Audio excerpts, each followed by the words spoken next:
Hola amigos, recientemente me pasó algo interesante pero preocupante. Quiero compartir sobre SCP-149 contigo y decirte por qué estoy interesado en este objeto.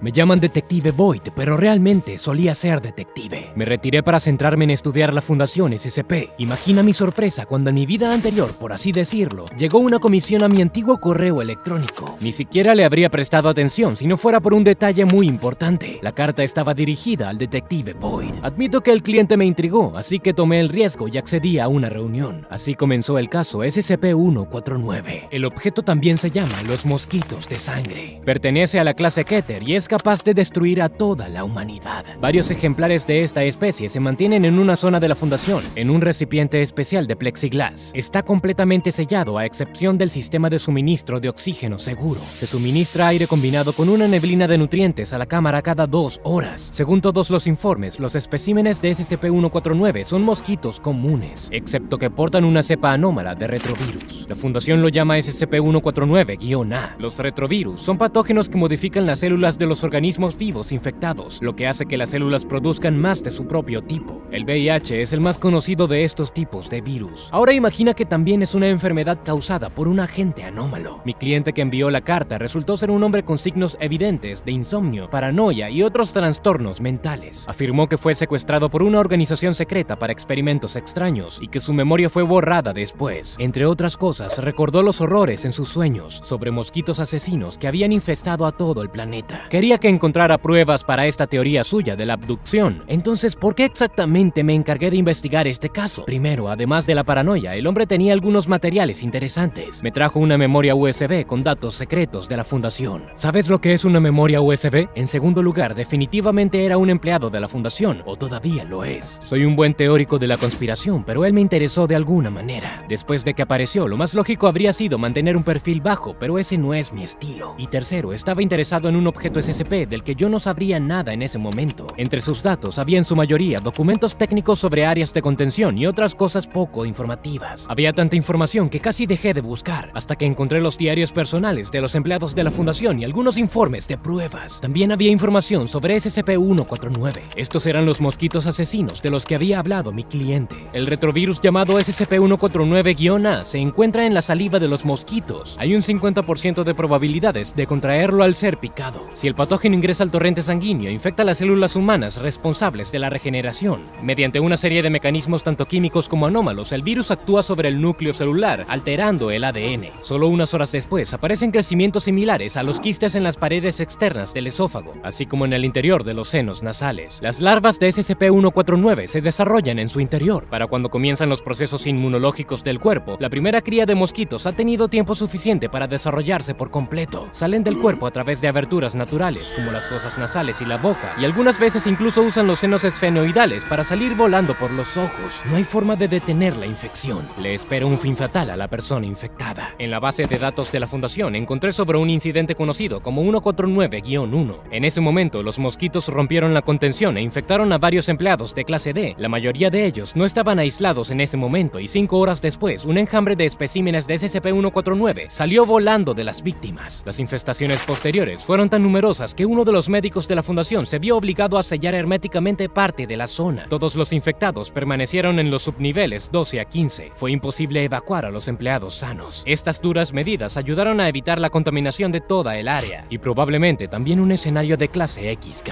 Esta clasificación se refiere a la extinción total o parcial de la humanidad debido a un objeto Keter. El incidente 149-1 condujo al desarrollo del protocolo 42 Charlie. Fue aprobado personalmente por el miembro 12 del Consejo O5. El protocolo debe iniciarse cada vez que alguien se infecta con SCP-149. No logré poner mis manos en esos documentos, pero presumo que este plan de acción hace que el Comité de Ética quiera arrancarse los pelos. Después de estudiar SCP-149, comencé a preguntarme quién era mi cliente. Afirmó que se le realizaron experimentos que, en la fundación, solo ocurre con los empleados de clase D. Él no podía ser uno de ellos porque la clase D se recluta entre los prisioneros y no son exactamente liberados. Además, no tenía características similares a los de un empleado de clase D y no mostraba un comportamiento agresivo. Dada la información en la memoria USB, definitivamente había trabajado en la fundación y tenía al menos una autorización de seguridad de nivel 2. También estaba al tanto de SCP-149. Basado en esto, comencé a buscar en los archivos. Las fotos del personal de la fundación SCP SCP rara vez se adjuntan en sus archivos, por lo que no puedo decir esto con la mayor certeza, pero mi cliente probablemente sea el Dr. Timothy Burns. Era un miembro del personal médico de la fundación con autorización de seguridad de nivel 2. Lo llamaron Doc Burns, que incluso se menciona en su expediente. El experto se graduó con honores en la escuela de medicina, pero tenía una reputación dudosa. Durante su época de estudiante, supuestamente robó cuerpos de la morgue local, que luego fueron encontrados por todo el edificio en varias poses. Se sabe que la fundación se interesó en Burns porque ayudó a capturar uno de los objetos SCP. Se desconoce qué tipo de objeto era, pero dicen que Doc lo golpeó con una bandeja quirúrgica. El médico acusó a la criatura de robarle el almuerzo. El hombre explicó la golpiza con las palabras: "El pequeño bastardo tuvo que pagar". Burns fue contratado para trabajar en la fundación. Durante mucho tiempo estuvo inscrito en el departamento médico de la zona 19 y también actuó como empleado auxiliar. Fue enviado regularmente con agentes a lugares donde se descubrieron nuevos objetos con el fin de colocarlos en contención. El servicio de la Fundación SCP no cambió particularmente el carácter del científico. Recibió una serie de amonestaciones disciplinarias. Intentaron que dejara de guardar su comida en la morgue, pero Doc dijo en respuesta que hace mucho más frío allí, es decir, más frío que en el frigorífico de la cocina corriente en la sala del descanso. Burns también recibió múltiples reprimendas para el uso de empleados de clase D en una manera inapropiada. El médico, a su vez, no vio que estaba mal en su comportamiento y afirmó que los empleados de clase D eran excelentes taburetes. Se sabe que Doc estuvo involucrado en el mantenimiento inicial de los objetos SCP numerados 221, 783 y 1450. Trabajó con SCP-137 en colaboración con el Dr. Mann, pero lo más importante, estuvo involucrado con SCP-149. La última vez que se presentó un informe disciplinario contra Burns, había venido a trabajar bajo la influencia de alguna sustancia desconocida. Se asumió que era alcohol o algún tipo de compuesto natural, pero las palabras del científico sugirieron que podría haber usado sustancias narcóticas. El científico comenzó a ponerse ruidoso y se molestó mucho cuando solo pudo nombrar 46 dígitos del número pi. Intentaron enviar al médico a casa, pero él se untó la cara con pastel de chocolate y gritó con obscenidades que era Rick James. Para aquellos que no lo sepan, es un famoso cantante y compositor afroamericano. El músico se había dejado llevar por las drogas y murió en 2004. El castigo oficial por la escapada de Burns fue su degradación, pero no me sorprenderían que solo trataran al científico con amnésicos y lo dejaran suelto en el mundo. Han pasado 10 años desde la redacción de este protocolo. Después de tanto tiempo, podrían haber surgido recuerdos intrusivos de su trabajo. Lo más probable es que presenció el incidente 149-1. El científico entendió que una brecha en la contención de los mosquitos de sangre provocaría un contagio a escala global, y ahora este recuerdo está regresando a él en sus pesadillas. El objeto SCP-149 en sí no es tan fantástico. Se encuentran mecanismos de reproducción similares en varias especies conocidas de parásitos. Utilizan el cuerpo de su anfitrión para la nutrición y la reproducción. Por ejemplo, hay garrapatas que pasan por 4 etapas de desarrollo, desde huevo hasta adulto, y por cierto, también se ven ensangrentadas. Estas criaturas incluso infectan a sapos, tortugas, codornices y por supuesto a las personas. Los huevos se convierten en larvas que se alimentan de las células de sus presas. Una vez en la piel, liberan una enzima digestiva que disuelve las células en una sopa nutritiva. El parásito se arrastra debajo de la piel, la come y vive debajo de ella, causando picazón severa, hinchazón, enrojecimiento y erupciones. La diferencia en la reproducción de las garrapatas y el SCP-149 es que al comer lo suficiente para transformarse en un adulto, la larva de Trumbiculidae cae al suelo. Allí se convierte en pupa, de la que posteriormente aparece una garrapata adulta. Una peculiaridad de SCP-149 es que los mosquitos no llevan sus huevos directamente a la sangre del huésped, sino un virus. Es muy posible que los mosquitos de sangre fueran creados por humanos durante experimentos con sujetos anómalos. El objeto podría haberse desarrollado como una forma de destruir a la humanidad. Los mosquitos siguen siendo una causa del mayor número de muertes, ya que son portadores de una multitud de enfermedades difíciles de tratar. En cuanto a mi cliente, probablemente era un empleado de la fundación y fue tratado con amnésicos después de su despido, pero eso no explica cómo me encontró. Hace tiempo que sospecho que los agentes de la fundación me vigilan de cerca. Es posible que hayan utilizado a su antiguo empleado para atraerme, pero eso todavía deja la pregunta: ¿por qué las operaciones no tomaron ninguna medida cuando me reuní con mi cliente? Una persona común no podría obtener los datos que Doc me trajo en la memoria USB, y ningún civil podría ser capaz de averiguar mi correo electrónico. Eso es seguro. Tendré que pensar en esto más tarde, pero por ahora volvamos a SCP-149. Este objeto parece ordinario, pero para mí es bastante espeluznante. Son pequeños y bastante terrestres, pero te matarán fácilmente. Y antes de que suceda, su víctima se convertirá en una incubadora de todo un ejército de nuevos SCP. En una escala del 1 al 10, ¿cómo calificarías de escalofriante a SCP-149? Comparte lo que piensas abajo en los comentarios y no dudes en darle me gusta, porque ustedes son mis mejores espectadores. Nos vemos en el próximo video.